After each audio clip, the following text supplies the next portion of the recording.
What happens when one harmless flirt turns into the quietest punishment imaginable? Why did he stop talking instead of shouting, stop arguing and start recording? Can silence really be the loudest revenge? Before we dive deeper into this story, I have one small request. Please subscribe, drop a like, comment and hit that hype button to boost this channel so more people can discover these incredible stories. I'm Amaris, and I swear it wasn't supposed to mean anything. We were on vacation, just a week away from bills, chores, and routine. The kind of trip you take to remember why you married each other. The bar was warm, music low, lights soft on the bottles, and the bartender, Luca, had that easy grin that made everyone feel special. I laughed too loudly at his jokes, leaned a little closer than I should have. It was harmless, I told myself. Just fun. Daniel sat a few stools away, quiet, nursing his drink. He didn't say a word that night. No fight, no scene. Just a silence that followed me all the way back to our hotel room, then onto the plane, then into our home. I thought he was sulking. I joked to my sister that men can't handle a little attention going somewhere else. But the silence stayed.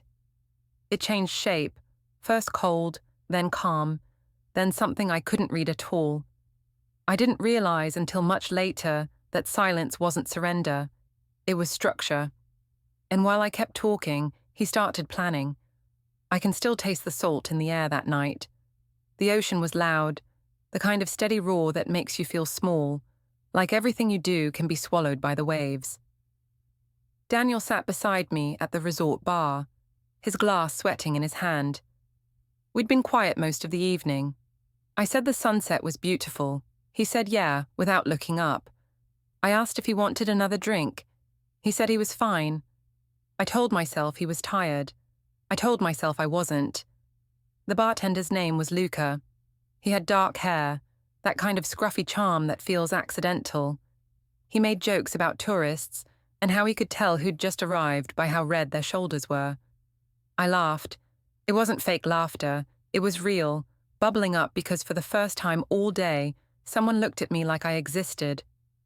Luca asked where we were from, what we did, how long we were staying. He called me Sunshine when I ordered a drink with orange juice. It was silly, light, easy. Daniel barely glanced over. At first, I tried to pull him in. I told Luca my husband was the quiet type, that he liked watching more than talking. Luca smiled politely, the way people do when they're not sure if they've just been invited into something personal. Daniel didn't respond. He just looked out at the beach, his reflection flickering in the glass. I thought if I kept the mood playful, he'd loosen up. So I leaned on the counter, said something about how bartenders must hear the best secrets. Luca said he preferred stories to secrets. They were cleaner.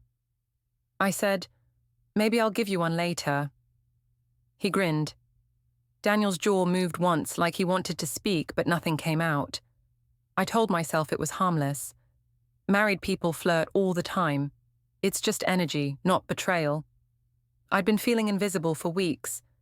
And if a stranger noticed me, what was the harm? Daniel never used to be like this. He used to grab my hand, laugh too loud, pull me into photos. Now, he just sat there, quiet, like he'd already said everything he had to say. When Luca brought the drinks, he brushed my wrist by accident. Or maybe not by accident. I didn't move away. Daniel did notice that. His eyes met mine, steady, unreadable. I smiled like nothing happened. He raised his glass slightly, as if in a toast, but didn't drink. I said, "What? Are we mad now?" He said nothing. The silence made me angry, so I filled it. I told Luca about our long flight, about how Daniel forgot to pack sunscreen, about how marriage turns into logistics instead of laughter. Luca laughed softly, polite again. Daniel stared at the sea. After a while, Daniel stood up. I thought he was going to the bathroom, but he didn't come back. He left his glass half full. I asked Luca to close the tab. He asked if everything was okay. I said my husband was dramatic sometimes. He nodded in that careful way people do when they don't want to get involved. I signed the receipt and joked that maybe I'd have to find someone else to finish the drink. Luca smiled, but it didn't reach his eyes. Back in the hotel room, the air conditioning hummed too loud. Daniel was sitting on the edge of the bed scrolling through his phone. I said, "You just walked off." He said, "You seemed busy." I told him he was being ridiculous. He said, "Maybe." I said I was just being friendly. He said, "I know." That calm tone of his, no anger, no bite, made me feel small. I told him I wasn't doing anything wrong. He said, "I didn't say you were." I told him he could at least act like a man, not a ghost. He said, "You'll get your wish soon enough." I didn't understand what that meant. I laughed, sharp, defensive. He turned off the lamp and lay down. The next morning, he woke early. I pretended to sleep, watching him dress quietly, fold his phone cord, slip something into his pocket. He glanced at me once before leaving. The door closed soft, almost kind. I hated how careful he was. I got up, looked out at the pool, and texted my sister a joke about how men can't handle attention unless they're getting it. She sent back laughing emojis. It made me feel better, for a few seconds. That afternoon, we went snorkeling with the tour group. I tried to make things normal, asking Daniel to take a selfie, offering him sunscreen. He said he was fine. The water sparkled blue around us, tourists splashing and shouting. I waved at him underwater once. He waved back mechanically. When we surfaced, he said he'd go back early. I told him not to ruin the trip. He nodded and swam toward shore. That evening, I went back to the bar alone. I told myself it was just to enjoy the music. Luca remembered me, of course. He said, "No husband tonight?" I said, "He's boring." Luca said, "That happens." We talked about his job, his hours, the tourists he met. He poured me another drink on the house. I didn't stop him when he leaned closer to hear me over the music. I wanted to be seen again. I didn't see Daniel standing near the entrance until the flash from a phone camera caught his face for a second. He didn't say a word, just turned and left again. Later, when I got back to the room, the lights were off. The air smelled faintly of coffee, even though there was no cup in sight. On the nightstand, his phone charger was missing. His suitcase was still there, but zipped. I told myself he was being dramatic again. I brushed my teeth, washed off the salt, and lay down facing the empty space beside me. I texted him, "You're acting cold." He didn't reply. I sent another, "It was just a joke, okay?" No response. Around midnight, I heard a soft vibration. His phone was on the dresser. A message flashed across the screen, just a calendar reminder, downtown, 10:45 a.m. I didn't know what that meant. Probably work stuff. Still, it bothered me that it was saved in a tone that wasn't his. Precise, scheduled. Not like him at all. When I finally fell asleep, I dreamed of the bar again. The sound of ice in glasses, Luca's laugh, Daniel's stillness. In the dream, the waves came up over the bar stools, swallowing everything until only silence remained. When I woke, the sheets were cold on his side, and his phone was gone. I told myself he'd get over it. Men always do. I ordered breakfast for one, sat by the window, and tried to enjoy the sunlight. The sea was calm again, bright and endless. I told myself that meant everything was fine. I didn't see the faint print of his phone charger on the nightstand, or the notebook he'd tucked under a towel in his bag.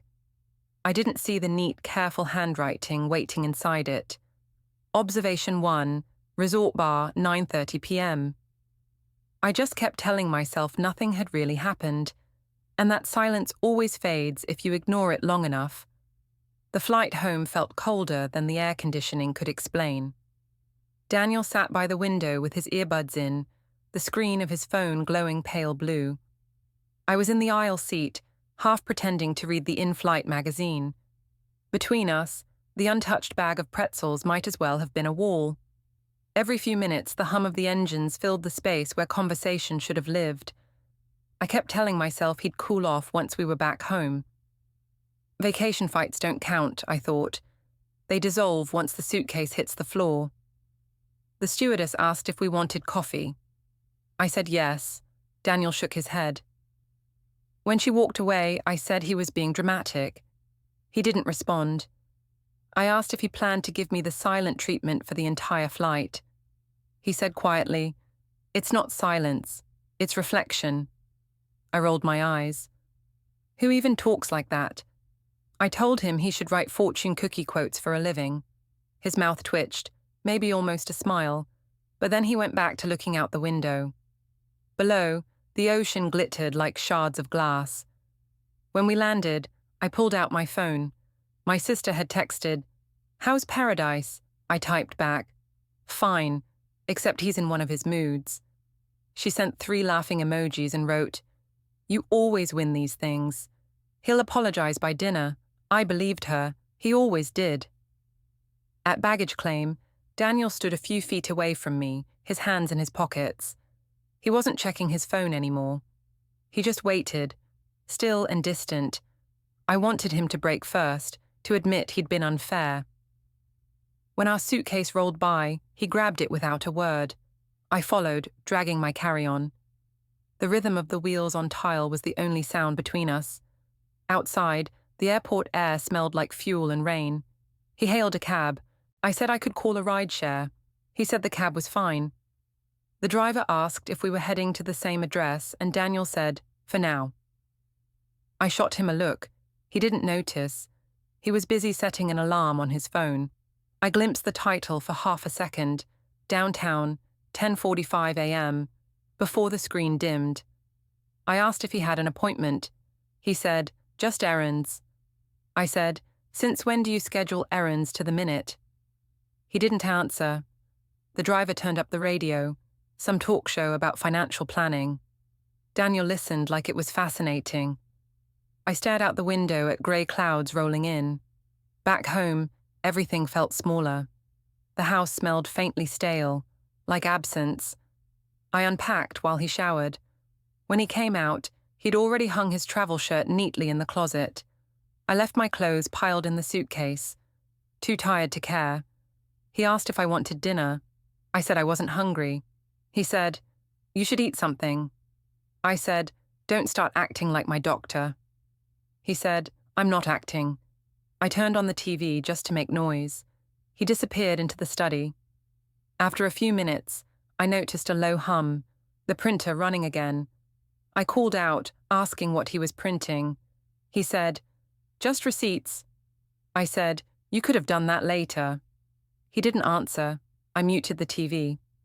The hum stopped. Silence again, thick as humidity. Later that night, I posted some vacation photos on social media. Me in sunglasses, a cocktail in hand. The comments came fast. "You look glowing." "That dress, wow." It felt good to see hearts and compliments. I scrolled through them while Daniel brushed his teeth. He came to bed and lay down facing the opposite wall. I said, "Everyone loved our pictures." He said, "Did they?" I said, "Yes, we looked happy."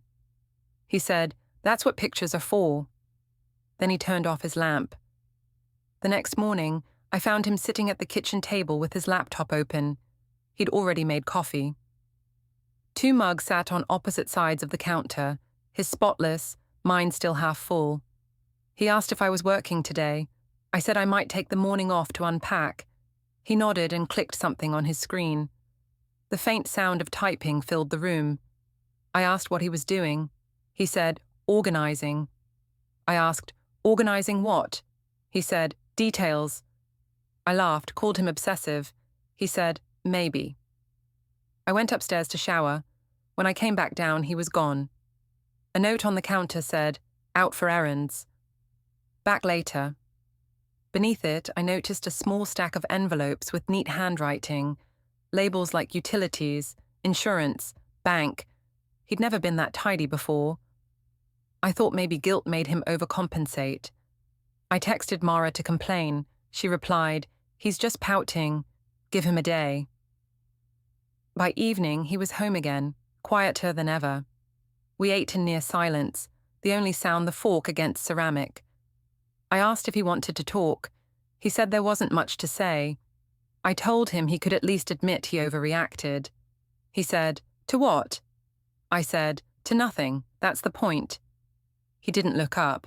I slammed my fork down. He flinched slightly but kept eating. I said, "You know, some women would love a husband who gets jealous. It means you care." He said, "Does it?" His calmness felt like mockery. I got up, muttering that he could sleep in the guest room if he planned to keep acting like a monk. He said, "Maybe I will." And he did. That night, the glow from under the guest room door kept me awake. I heard the soft click of a drawer, the faint sound of paper sliding. I wanted to knock but didn't. Instead, I scrolled through my phone until I fell asleep. In the morning, I found a sticky note on the fridge. "Call plumber, sink leaking." His handwriting again, small and precise. Below that, a reminder on his phone buzzed, "Meeting, personal." I asked what it was. He said, "Something I have to do." I said, "Sounds mysterious." He smiled faintly, not amused. Later, my friend Rachel invited me to lunch. I told her everything. The bar, the silence, the weird calm. She said, "Maybe he's just trying to make you feel guilty." I said, "If that's his plan, it's not working." She asked if I'd talk to him directly. I said I tried, but he gives me nothing. She said, "Then post another picture. Let him see you're fine." That sounded reasonable, so I did. Captioned it back to reality, still glowing. By evening, Daniel came home with groceries. He unpacked them quietly, lining each item on the counter. I said, "You could have texted me to help." He said, "You looked busy." I said, "With what?" He said, "Performance." I frowned, asked what that meant. He said, "Nothing, just an observation." I said he was getting mean. He said, "No, just clear." Then he picked up his keys again and said he had one more errand. When he left, I looked around the kitchen. The envelopes from before were gone. In their place, a small USB drive lay near the fruit bowl, labeled with yesterday's date. I almost opened it but stopped myself. He was probably cataloguing expenses again. That's what I told myself anyway. I microwaved leftovers and ate alone, scrolling through comments on my post. One said, "You and Daniel are couple goals." I laughed out loud. The sound echoed off the kitchen tiles. When I looked toward the window, I saw our reflection, me smiling at my phone, Daniel's empty chair across from me. It looked like a before and after picture of a life shrinking. Before bed, I texted him, "Are you coming home soon?" He replied 2 words, "Don't wait." That annoyed me more than silence. I wrote back, "You're acting weird." The message delivered, but no reply came. I lay there in the dark, the hum of the fridge filling the house. The only light came from his side of the dresser, where his phone charger glowed faintly. I thought about unplugging it just to make a point. Instead, I closed my eyes and told myself tomorrow he'd talk, that tomorrow would reset everything. It had to. Because silence, I told myself, only lasts as long as you let it. The house felt different that week, like it had been rearranged while I wasn't looking. Little things changed first. Daniel moved his desk from the corner of our bedroom into the spare room. He said the light was better there, but the blind stayed closed all day. His coffee mug moved from beside mine to the opposite counter. His shoes, which he used to leave by the front door, now lined up neatly under his desk chair. I told myself he was nesting, reclaiming some space after the trip. Still, it bothered me. Each morning he left early. His alarm buzzed softly, and by the time I opened my eyes, his side of the bed was already cold. The faint smell of his cologne would linger in the hall. Sometimes I'd find his tie already knotted on the back of a chair, like he'd prepared for the next day before I even slept. He'd never been that organized. On Wednesday, I called his school office to ask if he wanted me to drop off lunch. The secretary said he'd already left for a personal meeting. I asked what kind of meeting, and she said she wasn't sure. When he came home that evening, I asked about it. He said, "Just paperwork." I said, "You don't bring schoolwork home anymore." He said, "This wasn't for school." Then he opened the fridge and asked if we were out of milk, like the conversation had already ended. I started watching him more closely, partly out of guilt, mostly out of curiosity. His phone used to lie face up on the counter. Now it was always face down. He kept a small notebook in his pocket, the kind with the black cover and lined pages. Every so often I'd hear the scratch of his pen against it, soft and steady. One morning, after he left, I found the notebook on his desk. I opened it. The first page read, "Observation 2, silence is not surrender." I shut it quickly. I told myself he was journaling. People journal. It didn't mean anything. At dinner, I tried to start small talk. I said the neighbors had finally trimmed their hedges. He said, "That's good." I said maybe we should host a barbecue soon, get people over. He said, "Maybe later." His tone wasn't cruel, just absent. I wanted to shake him, to make him argue, anything to feel heat again. Instead, I smiled and told him he was boring when he got like this. He said, "You like things lively." I said, "At least I'm alive." He said, "Yes." That single word felt heavier than the rest of the sentence should have. By Thursday, I was venting to my sister again. I told her he was punishing me with politeness. She said, "Maybe he's still hurt." I said, "Over what? Nothing happened." She said, "Sometimes nothing is enough." I hung up before she could say more. That night, I came home from the grocery store and heard a low mechanical sound coming from the spare room. It was the printer again. The door was closed. I knocked and asked what he was working on. He said, "Records." I said, "Records of what?" He said, "Everything." I laughed, thinking he was joking. The hum stopped.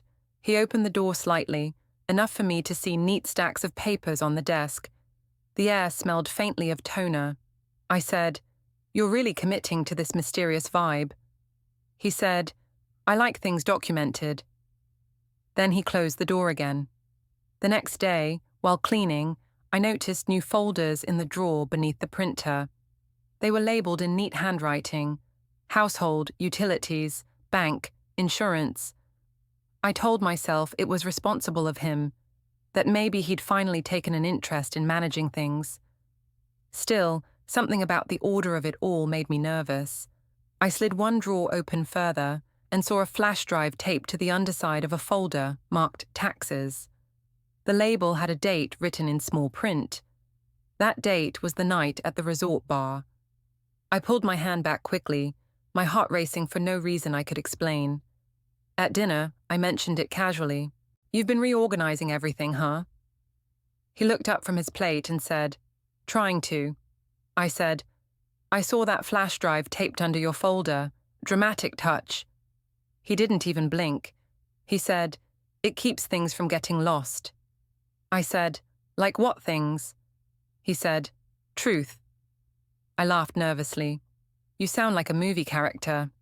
He said, "You always did like stories." Later, I tried to lighten the mood. I poured us wine and turned on music. I said we could start over, forget the whole vacation mess. He said, "You can forget things easier than I can." I said, "That's not fair." He said, "It's accurate." I asked if he wanted to dance.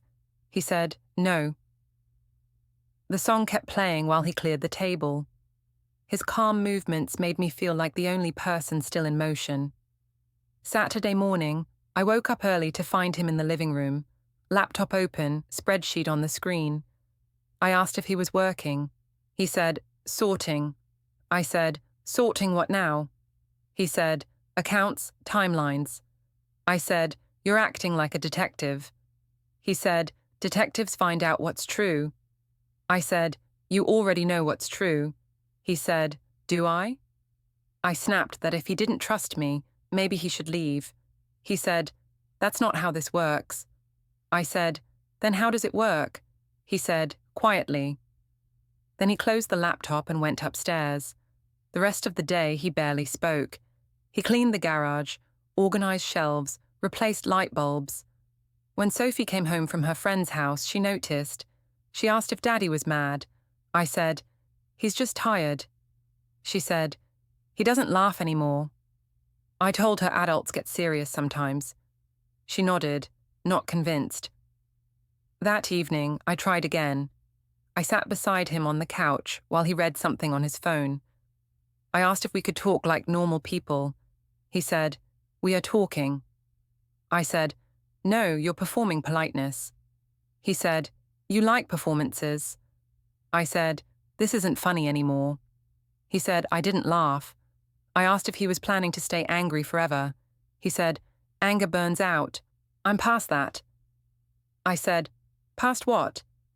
He said, "Noise." When he went to bed, I stayed up scrolling. People online were still commenting on my photos, saying how lucky I was, how happy I looked. The irony made me want to throw my phone.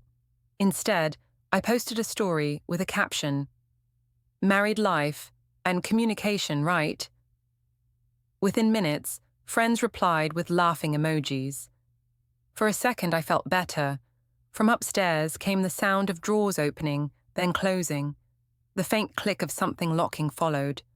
I stood at the bottom of the stairs, listening. My skin prickled. I almost called out, but my voice felt stuck. I went back to the kitchen instead and poured another glass of wine. The counter light caught the edge of his notebook, half hidden under the bills. I opened it to another page. Observation 3. Calm is louder than noise. I didn't understand what he was writing, but the neatness of it scared me more than anger ever could. He wasn't sulking anymore. He was building something in silence, brick by careful brick. I told myself he'd get over it, that this was just his version of sulking. But when I went to bed, his pillow was gone. The guest room door was closed, light off, no sound at all. I lay there listening to the faint hum of the printer starting up again, steady and patient, like a heartbeat I couldn't control. The air smelled faintly of toner. I told myself it was just paper, and a man who'd forgotten how to love without recording it. But deep down, I knew better. Silence wasn't absence anymore. It was design. And every second I kept talking, he was drawing the lines that would eventually shut me out for good. Sunday started soft, with light spilling through the blinds, and the smell of coffee drifting up the stairs. For a second, I thought things might be normal again. Daniel was in the kitchen, stirring sugar into his cup, wearing one of his old t-shirts. I said, "You're up early for a weekend." He said, "I wanted to finish a few things." His tone was polite, neutral, like he was talking to a neighbor. I told him I was meeting Rachel and Ben for brunch later, and he nodded without looking up. When I came downstairs dressed, he was folding the newspaper with careful precision. I said, "You could come too. It'd be good for people to see we're fine." He said, "Are we?" I forced a laugh. "Of course. They'll think you're still mad." He said, "Let them think what they want." I told him that was immature. He said, "Maybe." I left before I could start shouting. The restaurant was crowded, the kind of noisy comfort that makes you forget your own thoughts. Rachel waved me over. Ben was already halfway through a mimosa. "There she is," she said, "the woman who made a bartender fall in love." I rolled my eyes. "Don't start," Ben laughed. "Come on, it's a great story. You've got the whole internet girlfriend thing down. Fun, flirty, no consequences." I said, "It was nothing." Rachel said, "Tell that to your husband's face." I tried to laugh, but it sounded hollow. We ordered pancakes, and they kept teasing, lighthearted at first, then sharper. Ben asked if Daniel had forgiven the sin of smiling. Rachel said she couldn't believe he'd left me alone at the bar that night. I shrugged, said he was sensitive sometimes. They laughed again, and for a moment, I laughed too, though my stomach twisted. When Rachel pulled out her phone, I thought she was checking messages. Instead, She scrolled through her photos and held up a video. Me, at the resort bar, leaning toward Luca, laughing while Daniel sat a few feet away. Someone must have uploaded it to social media. The clip was grainy, but clear enough. I froze. "Where did you get that?" I asked. She said, "It's been going around. Don't worry, everyone thinks it's funny." I forced a smile. Well, it is. But inside, heat crept up my neck. I hated how casual she sounded, how public it all suddenly was. Ben said, "If I were him, I'd have walked out too." I said, "You don't know him." Rachel said, "He's quiet, not blind." I laughed again, too loud this time. "Whatever. It's all in good fun." She raised her glass. "To fun, then." When I got home, Daniel was on the porch, sorting mail. I told him about brunch, about how everyone thought the story was hilarious. He said, "I'm glad someone does." I said, "You should learn to laugh at yourself." He said, "That's what I've been doing." The way he said it made me stop. I asked if he'd seen the video. He said, "Everyone has." My heart jumped. "Everyone?" He nodded. "It's public now." I felt anger rise. "Why didn't you tell me?" He said, "You already knew people were watching. You wanted them to." I said, "You're twisting this." He said, "Maybe. Or maybe I finally understand it." Then he stood and walked past me into the house. That night, Ellen called. His mother never called me directly. She usually went through Daniel. Her voice was calm, almost too calm. "Amaris, I saw something online. A video." I sighed. "It's being blown out of proportion." She said, "It doesn't look like that." I said, "People always assume the worst." She said, "Sometimes the worst is true." The line went quiet for a few seconds. Then she said softly, "You should talk to him before it's too late." I said, "He's fine." She said, "You sound sure." I hung up before I started crying. When Daniel came downstairs later, I told him about the call. He said, "I figured she would." I asked if he was embarrassed. He said, "No, I'm documenting." I said, "Documenting what? My mistakes?" He said, "Our history." I said, "You're making it sound like a project." He said, "It is one." He started loading dishes into the dishwasher. The clink of plates filled the space where words should have gone. A few days later, I went into the spare room while he was at work. Curiosity, that's all it was. On his desk was a neat stack of papers labeled Archive A. I opened the top folder. Inside were screenshots, comments, posts, the video link, even a transcription of what people had said at brunch. The handwriting was his. I felt dizzy. He'd written at the top, "Event, public ridicule. Outcome, recorded." I shoved everything back, angry and embarrassed. When he came home that evening, I confronted him. "You're keeping files on me now." He said, "I'm keeping proof." I said, "Proof of what?" He said, "Perspective." I said, "That's insane." He said, "It's orderly." I told him he was being cruel. He said, "No, careful." Sophie came into the room then, her small voice cutting through the tension. "Why are you fighting again?" I said, "We're just talking." She looked at Daniel. "You don't sound like you're talking." He knelt beside her, smoothing her hair. "We're okay, kiddo." She said, "Mum cried last night." I snapped that she should go to bed. Daniel looked at me for a long time before saying softly, "You shouldn't make her carry that." After she went upstairs, I poured wine and sat across from him. "So this is who you are now? The quiet punisher?" He said, "You keep calling it punishment because you still think it's about emotion." I said, "Then what's it about?" He said, "Record keeping." I told him he sounded like a machine. He said, "Machines don't lie." Later that night, when I went to pour another glass, I noticed something under the edge of a stack of bills, a small USB drive, blinking once before fading. I held it up. "More proof?" He said, "Backups." I said, "You're sick." He said, "You said that last week." Then he turned off the lights and went upstairs, leaving me in the dark. I couldn't sleep. I kept replaying Rachel's voice saying everyone thought the video was funny. Maybe it had been funny once, but now it felt like something alive, spreading, devouring whatever was left of us. I checked my phone. There were new comments under the clip. One read, "Poor guy. She's laughing right through his pain." I deleted my account before I could see more.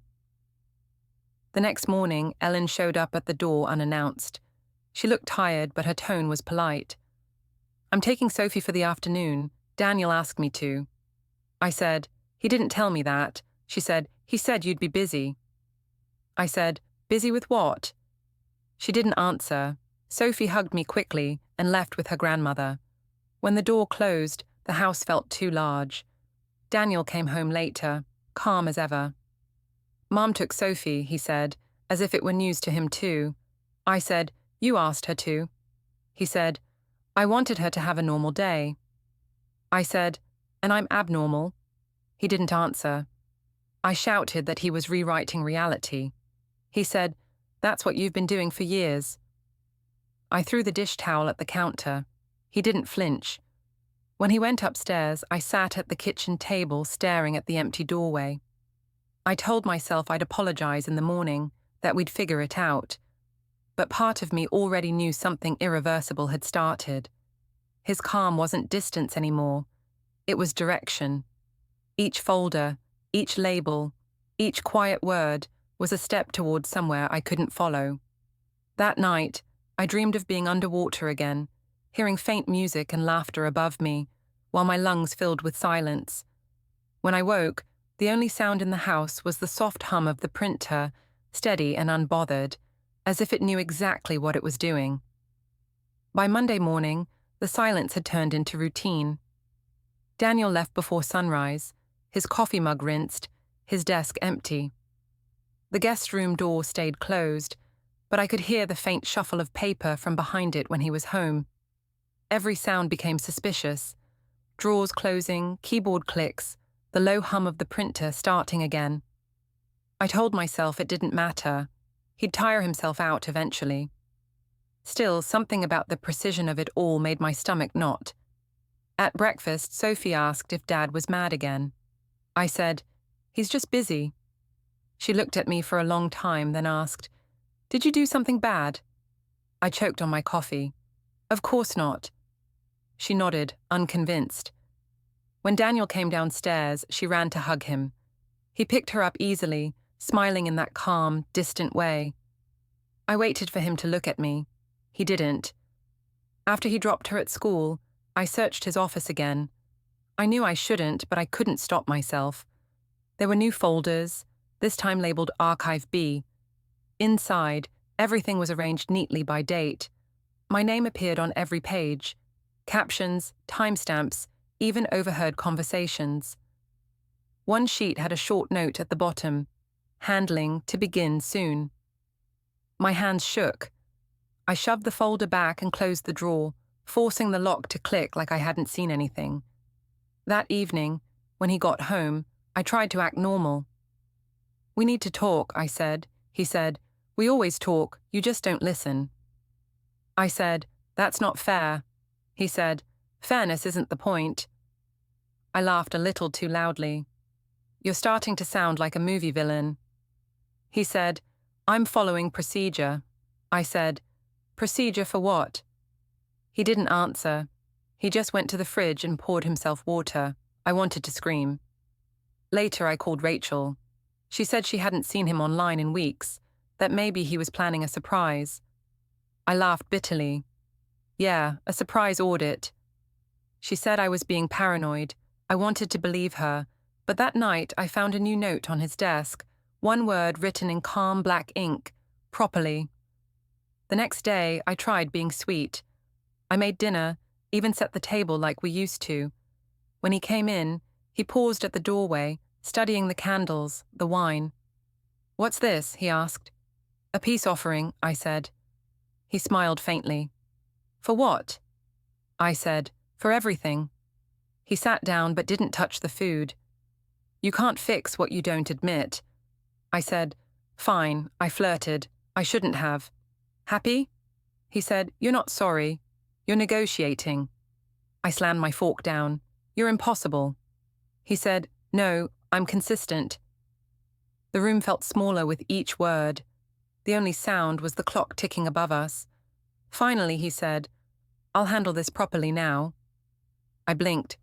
Properly? What does that mean? He folded his napkin slowly. It means I'm done talking. I said, You're making a mistake. He said, You made it first. Then he stood, cleared his plate, and rinsed it with careful precision.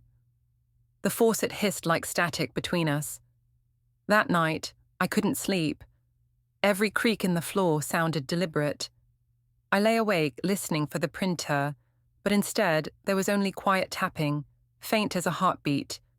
I imagined him writing again, labeling something new, maybe conclusion. I wanted to wake him up, to make him explain. But part of me was afraid to hear it. In the morning, he was already gone. On the counter sat an envelope with my name on it. My stomach dropped, but when I opened it, it wasn't what I feared. Just bills and a note. Call plumber. Meeting later. Relief washed over me, followed by anger. Even his errands were polite. Around noon, Ellen called. Her tone was clipped but calm. He asked if Sophie could stay the weekend with me. I said, Without asking me first. She said, He assumed you'd agree. I said, He assumes a lot lately. She sighed. He's trying to do things the right way. I said, There is no right way to tear a family apart. She said quietly, There's a lawful one. I hung up before she could finish.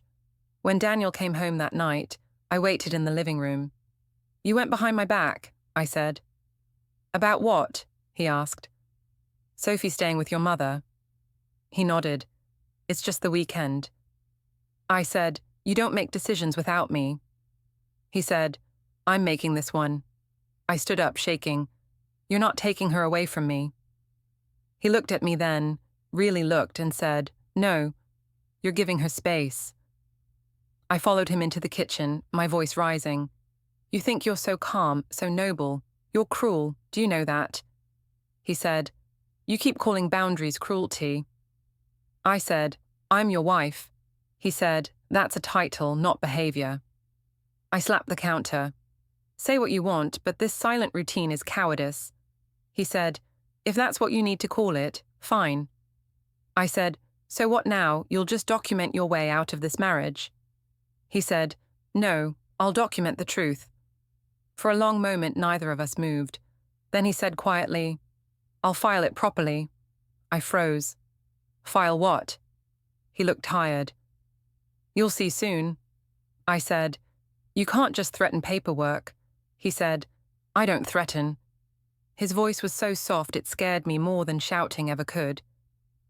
He walked past me, opened the drawer where the folders were, and took out one labeled delivery.